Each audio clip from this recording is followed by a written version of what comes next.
Takže ahoj, vítám vás u dnešního videa a dneska si uděláme zase sliz. Takže budeme na to potřebovat jedno sedu, jo, mýdlo, Herkules a něco prostě víte. Mám tohle z toho. To je jedno, co si na to vezmete a uděláme si takovýhle sliz. Je to fakt bombový sliz, ale uchovávejte ho, já ho mám teda takhle v tom. A když si to dáte, když si vezmete, když budete mít přesně, tak jako může být i trošičku větší. A prostě když si vezmete tohle od Kinder vajíčka, tak vám to prostě bude prdět. Počkejte. Nevím, jestli to slyšíte, ale mělo by to být slyšet. Počkat. Jo.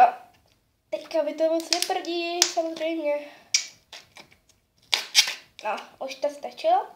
Takže takovýhle sliz. A my se můžeme jít mrknout na to. Tohle to už nebude pro mě, ale... Ježišmarja.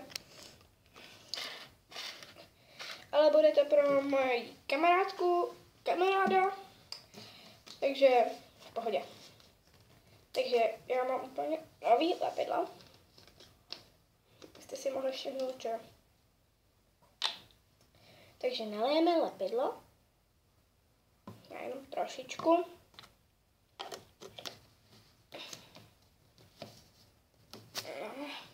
Tak. A dáme. Je jedno prostě tekutý mýdlo, určitě doma máte. Pokud ne, tak máte smůlu. Takže teďka to rozmícháme. Možná ještě trošičku přidám.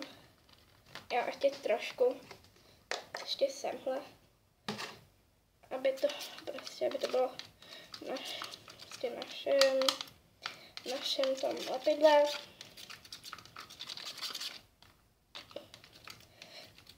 Tak, už to máme smíchaný, takže si do toho nasypeme jídlou sodu.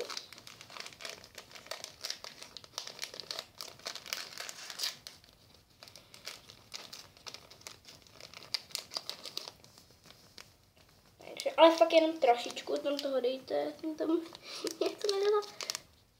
Fakt jenom trošku, jo. A míchejte.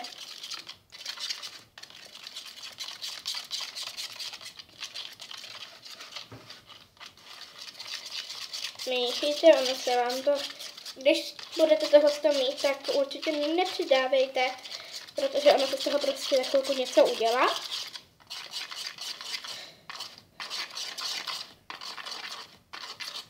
Prostě když si tam přidáte hodně té jedlé sody, tak vlastně se vám z toho udělá ta hmota, ale nebude to tak natahovací, jako jsem vám teďka ukazovala.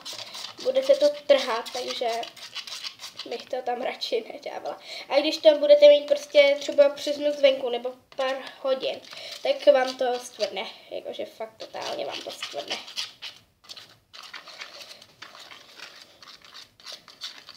Já jsem měla neúplně zavřenou krabičku a taky mi to stvrdlo, takže tohle už je čtvrtý pokus a ten třetí se mi vždycky povedl, nebo byl třetí ze všeho možného.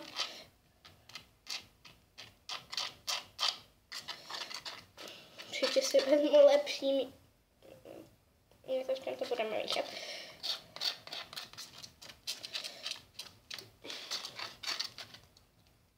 Ježiši, já to mám na prstě. OK, takže já to zatím střihnu.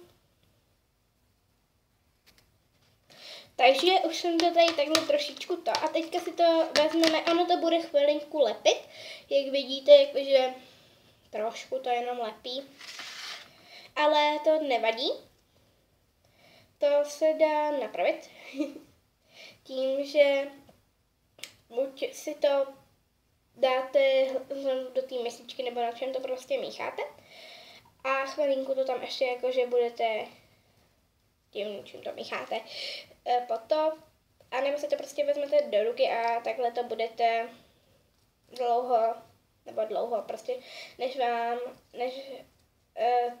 vám to nebude lepit na ty ruce. Takže já to dělám, vždycky jsem to dělala s těma rukama, já se toho nebojím prostě, je to přece jenom sliz a já sliz mám ráda, proto si ho taky dělám. Tohle je jeden z můj nejpovedenějších, jakože hodně kvalitních.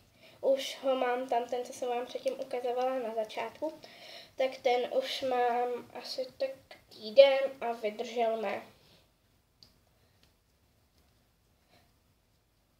Nebo vlastně já to mám teďka, nevím, jestli si to žádal i ten kamarád, ale podle mě jo. Mám teda dvěm kamarádkám to mám udělat. Já jsem jim teda řekla, že až budu mít lepidlo, tak jim to udělám, ale no tak zrovna dneska oni mi to řekli, já jsem jim řekla, že mi došlo lepidlo, ale táta mi koupil, zrovna čirou náhodou mi táta koupil.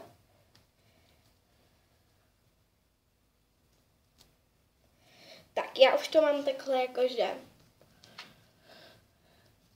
udělaný. Ještě trošičku to na stole, nebo na čem pracujete. Nebo já nepracuji na stole, ale na lince. Takže už vidíte, že to zase tak moc, nebo nepřilepují se tam až tak moc ty kousky. Dá se to dobře odlepit. Což je dobře.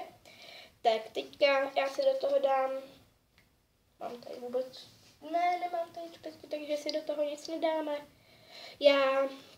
Moje kamarádka, co ti teďka dělám, tak to má ráda fialu, takže já tam použiju fialové čpetky, ale za kamerou. Takže máme to hotový a doufám, že si ten sliz taky vyzkoušíte, je to fakt jakože kde je to funguje to, je to prostě kvalitní, učený, ale musíte to mít fakt někdy zavřený, jinak vám to stvrdne. A kdybyste tam dali hodně té jedlé sody, tak se vám to nebude takhle hezky natahovat. A je to takový jakože docela i fluffy sliz. Ježišmarja, to neumím říct. Prostě ten nadýchaný sliz, protože je to prostě boží. To je jakože...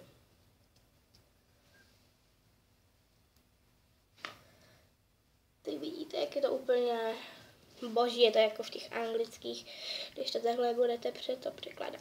No prostě si to doma zkuste, ale fakt to nepřehánějte s tou jedlou sodou. Takže to by bylo všechno. A ahoj.